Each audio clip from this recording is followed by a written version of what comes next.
On ne s'ennuie jamais avec les histoires folles sur les religions. Vous croyez avoir tout vu ?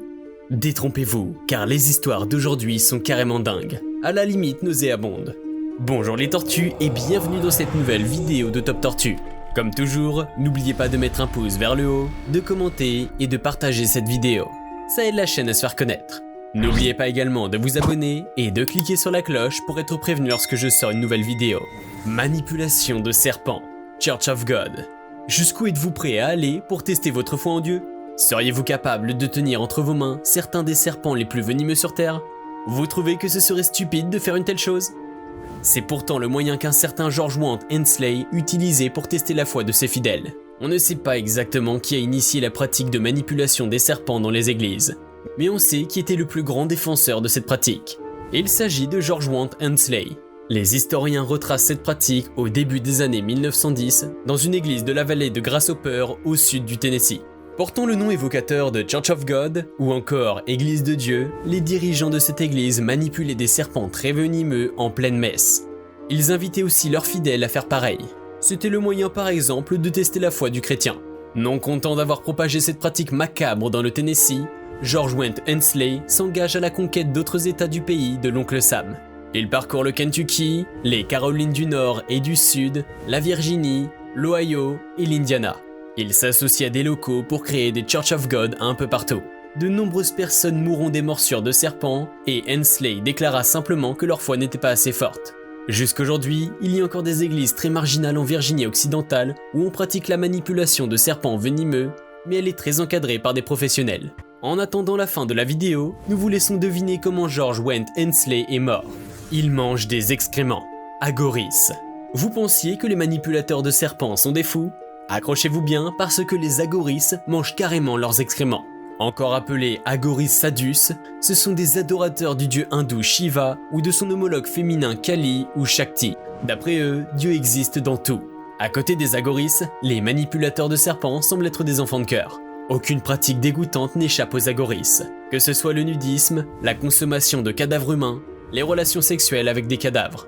Ils partagent même leur nourriture avec les chiens, les vaches, les rats et autres animaux. Pour ne rien arranger à la situation, ils sont encouragés à ne jamais se laver les cheveux, encore moins à les couper. Ils sont également de grands consommateurs de marijuana. Certains chercheurs ont estimé qu'il fallait en consommer une grande quantité pour aller jusqu'à manger un cadavre humain. Si nous savons que la religion agoris est aussi un courant de l'hindouisme, personne ne peut dire exactement qui était le premier agoris. Malgré ce cocktail de pratiques douteuses, les agoris ont aussi beaucoup à enseigner au monde. Ils ont des codes bien établis et, contrairement à ce qu'on pense, les membres de cette religion ne sont pas des fous. Une réforme importante dans les pratiques agoris de l'école Kinaram a été instaurée par Bagoreshwar Bhagwan, considéré par certains agoris comme l'incarnation de Kinaram Baba, et au-delà même comme une incarnation de Shiva. Constatant les ravages de la drogue et de l'alcool dans les crémations et la misère des basses castes, il interdit l'utilisation de stupéfiants à ses disciples. De toutes les religions du monde, celle des agoris est probablement la plus détestée. Les membres de cette communauté ne sont pas les bienvenus dans les lieux communs. En Inde, on pense qu'ils pratiquent de la magie noire et en Occident, on les trouve sales. Curieusement, ils semblent plus résistants aux maladies que nous autres. Le secret de cette résistance serait-il dans leur régime alimentaire ? La suprématie noire, nation de Yahweh. Ce n'est pas tous les jours qu'on rencontre des suprémacistes noirs. C'est pourtant la thématique centrale de notre troisième dossier.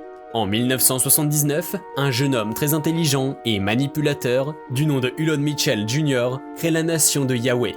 Le cheval de bataille de cette nouvelle religion, c'est la suprématie noire. Désormais, Hulon Mitchell Jr. se fera appeler Yahweh Ben Yahweh. D'après ses adeptes, il serait descendu du ciel pour guider les Noirs vers la terre promise d'Israël. Pour la nation de Yahweh, les Blancs sont des démons à vaincre absolument. Même si le concept semble assez absurde, Hulon Mitchell parviendra tout de même à se faire des millions d'adeptes dans plus de 1600 villes américaines et 16 pays dans le monde. À l'époque, les USA sont encore plus rongés par le racisme et la ségrégation raciale. La doctrine du nouveau Messie noir sonne aux oreilles des Afro-Américains grandement défavorisés comme un chant de libération. Mais Hulon Mitchell est surtout un homme cupide et avide de pouvoir. Il réussira à bâtir un empire de plus de 250 millions de dollars avant sa mort en 2007. Il est allé en prison de nombreuses fois pour extorsion, racket et complicité de meurtre. Comme la majorité des groupes religieux extrémistes, les disciples de la nation de Yahweh sont très peu nombreux aujourd'hui. La fille de l'ancien leader a pris la tête du mouvement. Elle affirme que la nation de Yahweh n'est plus une religion raciste. La preuve, Maurice Woodside, un membre de cette secte, est même devenu un supporter de Donald Trump. La plus grande poursuite judiciaire pour pédophilie, le nuobianisme. En dehors du nom un peu curieux de cette religion, il y a aussi ses croyances. Elles sont totalement centrées sur son créateur, un homme du nom de Malachi Dwight York. En 1967, le groupe religieux naît sous le nom de Black Muslim à New York. Le fondateur a de bonnes intentions au départ, il veut défendre les droits des musulmans noirs. Mais très vite, son mouvement présente des bizarreries. En effet, la doctrine qu'il enseigne n'est pas de l'islam. Il y a de tout, du christianisme, du judaïsme et même des croyances ésotériques concernant les pratiques de magie noire. En 1980, il laisse complètement tomber la religion musulmane pour se focaliser sur un nouveau concept religieux, qui mélange kémétisme et religion des ovnis. Les objets qu'il utilise ressemblent à ceux qu'on utilisait dans l'ancienne Égypte. C'est l'une des rares choses originales au sujet de cette religion.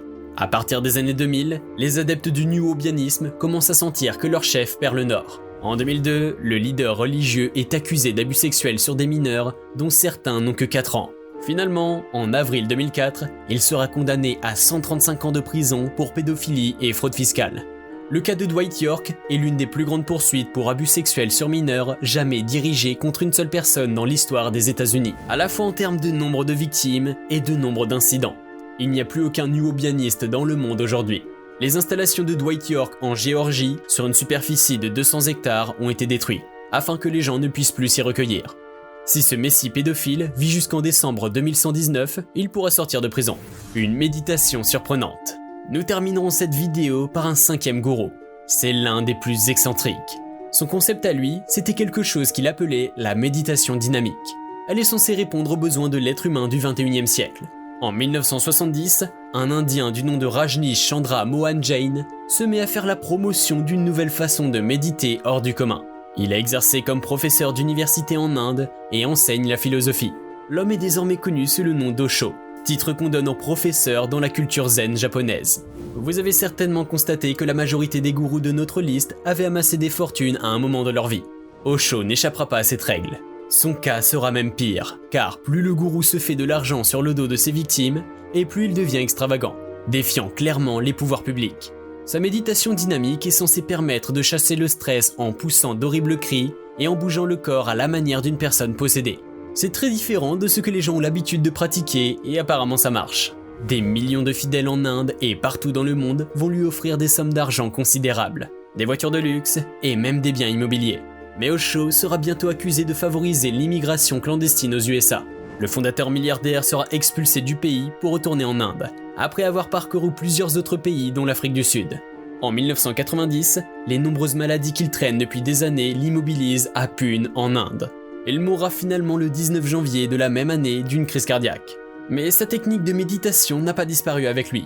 Elle est encore pratiquée par de très nombreux adeptes dans le monde. Des temples fréquentés par les Occidentaux lui sont même dédiés en Inde. Pourtant, ce gourou a participé à une des rares guerres biologiques que l'Amérique ait connues en plusieurs siècles d'existence. J'ai déjà fait une vidéo sur le sujet et je vous mets un lien dans la description pour que vous puissiez aller voir. Et voilà les tortues, c'est tout pour aujourd'hui. J'espère que la vidéo vous a plu.